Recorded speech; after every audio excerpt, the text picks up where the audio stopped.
वहीं कांग्रेस के सबसे बड़े नेताओं में शुमार और जम्मू कश्मीर कांग्रेस की पहचान गुलाम नबी आजाद पार्टी से आजाद हो गए। उन्होंने 5 पन्नों के पत्र में कांग्रेस अध्यक्ष सोनिया गांधी को पार्टी छोड़ने की अपनी मजबूरी को विस्तार से बताया है।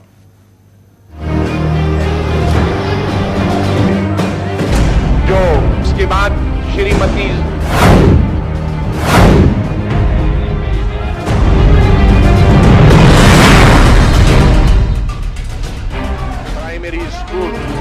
पार्टी छोड़ने की वजहों के बारे में लिखा है। उन्होंने लिखा है कि भारत जोड़ो यात्रा से पहले कांग्रेस जोड़ो यात्रा निकाली जानी चाहिए थी। पार्टी में किसी भी स्तर पर चुनाव संपन्न नहीं। कांग्रेस लड़ने की अपनी इच्छा शक्ति और क्षमता खो चुकी है। कमजोरियों पर ध्यान दिलाने के लिए पत्र लिखने वाले 23 नेताओं को अपशब्द कहे गए। उन्हें अपमानित किया गया और नीचा दिखाया गया। राहुल गांधी के अध्यक्ष बनने के बाद पुरानी कांग्रेस को खत्म कर दिया गया, जिसके कारण धीरे धीरे पार्टी के जमीनी नेता दूर हो गए। बड़े अफसोस और बेहद भावुक दिल के साथ मैंने भारतीय राष्ट्रीय कांग्रेस से अपना आधा सदी पुराना नाता तोड़ने का फैसला किया है। गुलाम नबी आजाद का इस्तीफा कांग्रेस के लिए सबसे बड़ा झटका है। वो पिछले 5 दशक से कांग्रेस से जुड़े रहे। पिछले 3 दशक से जम्मू कश्मीर में कांग्रेस के झंडा बरदार रहे। जम्मू कश्मीर के मुख्यमंत्री रह चुके हैं। 5 बार राज्यसभा सदस्य रहे हैं। साल 2014 से राज्यसभा में नेता प्रतिपक्ष रहे। 2021 में विदाई के दौरान पीएम मोदी भी भावुक हुए। हम सच बताने में असफल हुए हैं। जब सच उपेक्षा की वजह से कांग्रेस छोड़ने वाले कद्दावर नेताओं में आजाद अकेले नहीं है। इससे पहले कपिल सिब्बल कांग्रेस से इस्तीफा देकर समाजवादी पार्टी के जरिए राज्यसभा पहुंच चुके हैं। वहीं हिमाचल प्रदेश में भी इसकी आहट सुनाई देने लगी है। आनंद शर्मा भी G23 के बड़े नामों में शामिल हैं।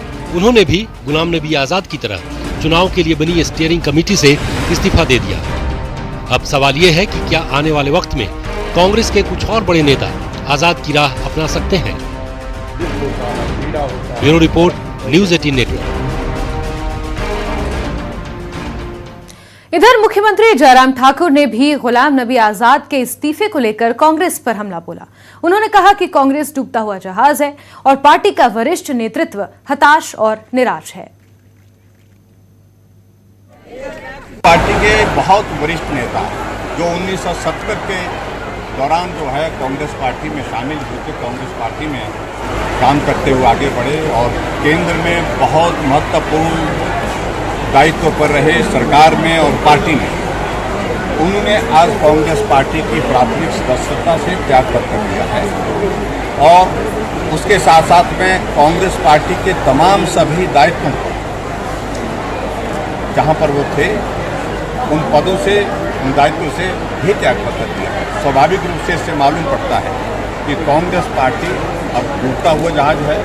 कांग्रेस पार्टी का वरिष्ठतम नेतृत्व ही हताश और निराश होकर के पार्टी छोड़ने के लिए विवश हो गया है और उनका कहना है, उन्होंने बहुत लंबा पत्र लिखा है और उस पत्र में मैं पूरा पढ़ नहीं पाया अभी, लेकिन प्रमुख रूप से उनका यही है कि बहुत इमेच्योर, अनुभवहीन लोग कांग्रेस पार्टी के अध्यक्ष राहुल गांधी और सोनिया गांधी के करीब हैं, जो उनको गुमराह करते हैं और उस तरह से कांग्रेस पार्टी का इस तरह का नुकसान हो गया जिसकी भरपाई आने वाले कई दशक। गुलाम नबी आजाद के इस्तीफे पर कांग्रेस नेता आनंद शर्मा ने कहा है कि ये समय पार्टी को इसे लेकर गहन चिंता करने की जरूरत है।